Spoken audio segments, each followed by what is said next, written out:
کر لیں کہ میں اس آیت کا سجدہ ادا کر رہا ہوں، یا جو اس آیت کے پڑھنے کی وجہ سے سجدہ مجھ پر واجب ہوا میں اس کو ادا کر رہی ہوں۔ زبان سے کہنے کی کوئی حاجت نہیں ہوتی، دل میں پختہ ارادہ کافی ہے۔ اس میں کوئی ہاتھ وغیرہ نہیں اٹھائیں گے، صرف آپ سیدھی کھڑی ہوں،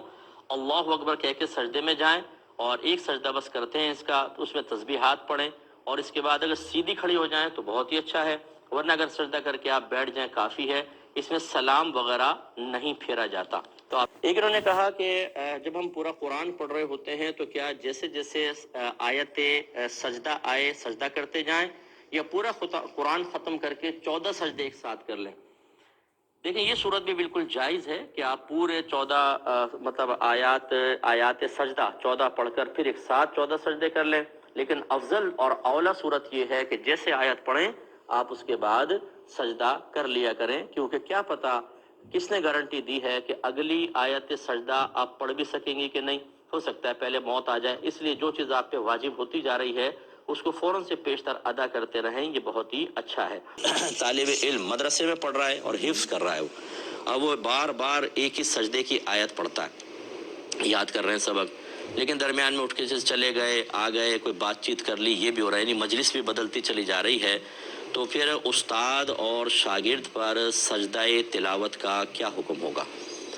دیکھیں جب تعلیم و تعلم ہوتا ہے نا، تو اس میں چونکہ اس آیت سجدہ اگر بار بار پڑھ رہے ہیں تو یہ حرج عظیم ہے کہ اگر مجلس بدل بھی رہی ہو، بالفرض مجلس بدلنے کا مطلب کہ ایک حالت سے ایسی دوسری حالت کی طرف چلے جائیں جو پہلی حالت کے خلاف ہو، جیسے بیٹھے ہیں تو کھڑے ہو جائیں، خاموش ہیں تو باتیں کرنے لگ جائیں، بیٹھے ہیں تو لیٹ جائیں، کوئی کھانے پینا شروع کر دیں، اٹھ کر چل پڑیں، تو یہ مجلس بدلنا کہلاتا ہے۔ اگر آپ گھر پر ہو نا، آپ نے ایک دفعہ آیت سجدہ پڑھی اور یہ ان کاموں میں سے کچھ ایک کر کے پھر دوبارہ پڑھی تو 2 سجدے لازم ہوں گے۔ یہ الگ الگ مجلس میں جب آپ پڑھتے ہیں تو الگ الگ سجدے واجب ہوتے ہیں، لیکن طلباء کے لیے گنجائش نکالی ہے کیونکہ طالب علم حفظ کر رہے ہوتے ہیں، اور استاد کے لیے بھی گنجائش ہے کہ ورنہ اتنے سجدے استاد کرے گا بیچارے، اگر وہ طالب علم 50-60 بیٹھے ہوں گے تو سارے دن سجدے کرتا رہے، یا پھر جمع کر کے رکھے کہ بعد میں کروں گا، تو دونوں پر نہیں ہوگا۔ دوسرے اس سے ساتھ ہی متصل انہوں نے کہا کہ بعض اوقات یہی بچہ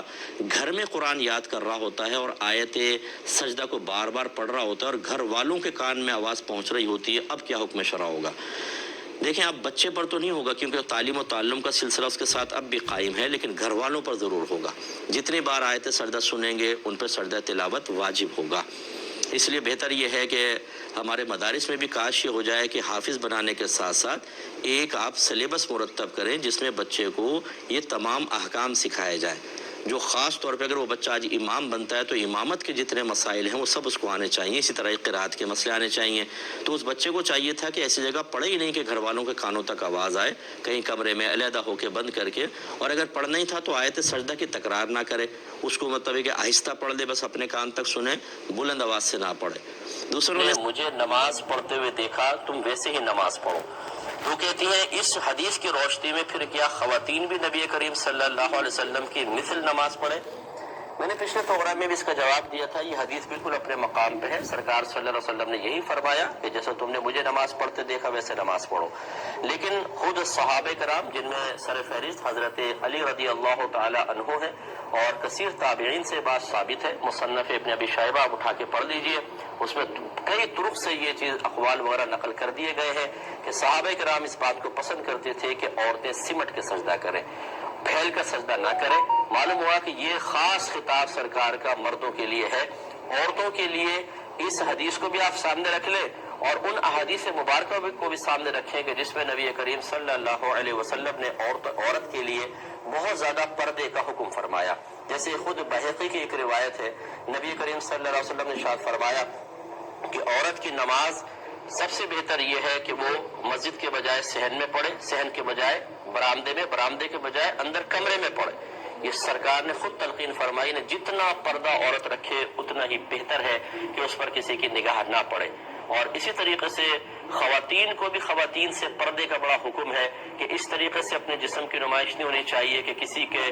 کوئی اگر عورت بھی نگاہ ڈالے تو خدا نخواستہ کوئی خیال ذہن میں آئے۔ لہٰذا سمٹ کے سجدہ کرنے کا صحابہ کرام نے، تابعین نے حکم ارشاد فرمایا۔ اور میں نے آپ کو کل بھی بتایا تھا کہ اگر نبی کریم صلی اللہ علیہ وسلم کی حدیث کا ظاہر اور صحابہ کرام علیہم الرضوان کی تلقین و عمل اس کے بظاہر خلاف نظر آئے تو حقیقتاً یہ حدیث کے خلاف نہیں، بلکہ ہم یہ کہیں گے کہ یہ حدیث کی تفسیر ہے کہ سرکار صلی اللہ علیہ وسلم اصل میں یہی کہنا چاہتے ہیں کہ یہ قول مردوں کے لیے ہے، خواتین کے لیے نہیں. جیسے کہ نبی کریم صلی اللہ علیہ وسلم نے ارشاد فرمایا کہ اللہ کی بندیوں کو مسجد میں آنے سے مت روکو. یہ پہلے سرکار کا فرمان تھا. پھر عمر فاروق رضی اللہ تعالیٰ عنہ کے دور میں جب آپ نے عورتوں کو مسجد میں آنے سے منع کیا اور خواتین نے یہ مسئلہ سیدہ عائشہ صدیقہ رضی اللہ تعالیٰ عنہا کی خدمت میں پیش کر کے ایک طرح سے شکایت عرض کی، تو سیدہ عائشہ صدیقہ رضی اللہ تعالیٰ عنہا کا یہی فرمان تھا کہ اگر میرے سرتاج آج کے زمانے کی عورتوں کو